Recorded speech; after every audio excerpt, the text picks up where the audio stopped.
32 nations entered. 4 stand above the rest: Spain, France, Argentina, Brazil. Each carries the weight of history. Each holds a legitimate claim to the crown, but only one will lift the World Cup on July 19, 2026. The question isn't who wants it. They all want it. The question is, who has the weapons, the depth, the DNA to survive 7 matches of pure war? Chapter 1. Spain. Spain enters the 2026 World Cup as the consensus favourite. And the numbers back it up, a 20% chance to win it all, according to the models. The highest of any nation. But Spain wasn't supposed to be here. After their golden era ended, 2008 Euros, 2010 World Cup, 2012 Euros, the empire crumbled. 2014, group stage exit. 2018, eliminated by Russia. 2022, Morocco, 3 tournaments where tiki-taka became tiki tragedy.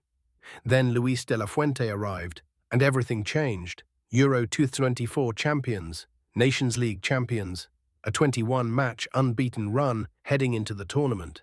But here's what makes this Spain team different from the legends of Xavi, Iniesta and Busquets. This Spain is direct. This Spain is ruthless. Possession is still their identity. They average 65%, but now it has purpose. Vertical passes, wingers who destroy fullbacks, a press that suffocates. And at the center of it all, Lamine Yamal, 17 years old. A teenager carrying the hopes of 48 million people on shoulders that shouldn't be this steady. In the Euros, he became the youngest scorer in tournament history. Against France in the semi-final, a curling left-footed strike from outside the box that announced to the world the future is now. Behind him, Pedri, Gavi, Olmo, Zubimendi. A midfield that could start for any club team on the planet. Barcelona's academy, La Masia, provides the spine, 8 Barcelona players in the squad. Chemistry that money can't buy. The weakness? The number 9 position. Morata is experienced but inconsistent. Spain creates 20 chances per match, but asks the same question of all their opponents. Can you survive the possession, the probing, the 800 passes, the constant shifting, until you make one mistake? Most teams answer no. Spain's case is simple: the best midfield in the world, a generation of talent still rising, and a style that has already conquered Europe. The only question is whether it can conquer the world. Again. Chapter 2. France. If Spain is art, France is engineering. The bookmakers make France the favorite. And it's not hard to see why. 2 World Cup titles already, 1998 on home soil, 2018 in Russia. A third would place them alongside Argentina, behind only Brazil and the Germans in the all-time pantheon. But France's real advantage in 2026 is something deeper than history. It's depth. Not just squad depth, generation depth. Didier Deschamps could field 2 completely different starting 11s and both would reach the semi-finals. France has more players in Europe's top 5 leagues than any other nation. Over 130 professionals at the elite level. When an injury hits, and injuries always hit, France doesn't panic. They reload. And then there's Kylian Mbappé. Captain, all-time leading scorer. Still not yet at his peak, which is terrifying because he's already scored 12 World Cup goals, including a hat-trick in the 2022 final. The first man to do it since Jeff Hurst in 1966. Mbappé in 2026 is a different animal, more complete, more patient. He's learned to impact games without the ball, to drag defenders, to create space for others. He's become what Pelé was to 1958, what Maradona was to 1986. A player who can bend a tournament to his will. The midfield? Tchouaméni, Camavinga, Zaire Emery, ages 26, 23 and 20. The present and the future in one line. Physical, technical, relentless, and this is where France's argument becomes hard to refute. They reached the last 2 World Cup finals. 2018, champions. 2022, lost on penalties after one of the greatest finals ever played. They've been here. They know the pressure, the rhythm, the cruelty of this tournament. Experience cannot be taught. The vulnerability? Complacency, France has the talent to sleepwalk through the group stage, but the knockout rounds don't forgive a slow start. Deschamps' biggest opponent isn't Spain or Argentina, it's his own squad's sense of inevitability. But here's the reality. France at full power is the most complete team in this tournament. Speed, physicality, technical quality, tournament experience, and the best player on the planet wearing the captain's armband. That's a combination no one else can match. Chapter 3. Argentina. No country arrives at a World Cup with a heavier crown than the defending champions. Argentina, winners in 2022, the tournament that gave Lionel Messi the one prize that threatened to define his legacy by its absence. The image of Messi lifting the trophy in Qatar, surrounded by his teammates, wrapped in a bisht.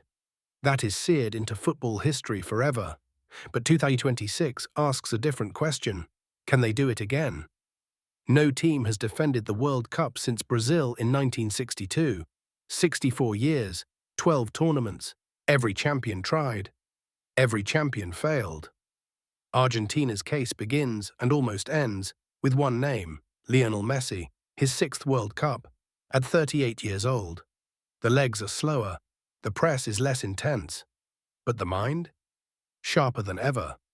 What Messi has become is a conductor, rather than a soloist. In 2022, he scored in every knockout round.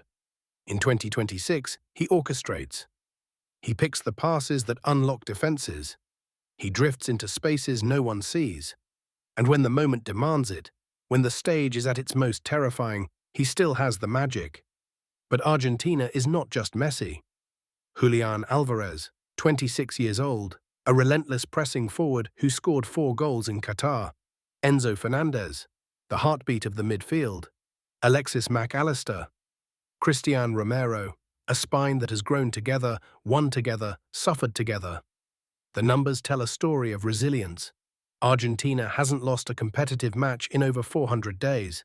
Scaloni has built a system that protects its aging genius.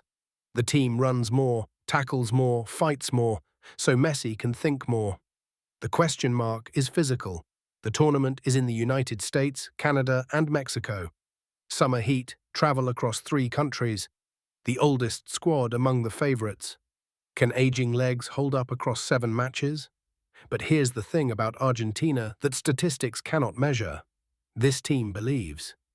They've stared down elimination. They lost to Saudi Arabia in Game 1 and still won the tournament.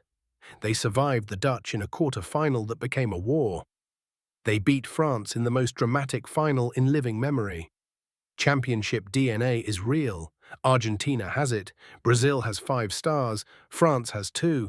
Argentina has 3. And the taste is still fresh. Can Messi exit through the front door with back-to-back World Cups, a feat not seen in 64 years? History says no. Argentina says, watch us. Chapter 4. Brazil. 5 stars, 5 World Cups, 1958, 1962, 1970, 1994, 2002.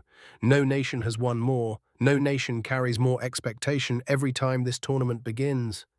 Brazil doesn't enter World Cups hoping to win. Brazil enters World Cups expected to win. And when they don't, and they haven't since 2002, it is treated as a national crisis. 24 years, 6 tournaments. For any other country, that's a drought. For Brazil, it's an identity crisis. But the 2026 edition feels different, because for the first time in a generation, Brazil has what they've been missing. A system. Carlo Ancelotti, the most decorated manager in Champions League history, 4 European Cups, league titles in 5 different countries. A man who has managed the biggest egos in the sport and made them better. Ancelotti has brought structure to Brazilian chaos. The Seleção still plays with joy, they always will, but now there is discipline, defensive shape, tactical flexibility.